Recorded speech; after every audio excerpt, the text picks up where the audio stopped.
Welcome back to learn more about how Five's tools can help you maintain the code for your application. This short video will show you how to use Five's form code.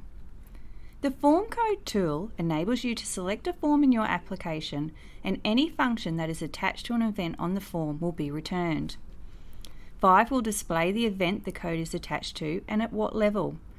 If we look at the price record, you can see it has a function on the onValidate event, and if we scroll across, it is set at field level. This means the check price function is attached to the onValidate event on the price field. And of course, we have the View button, which will take you straight to the code.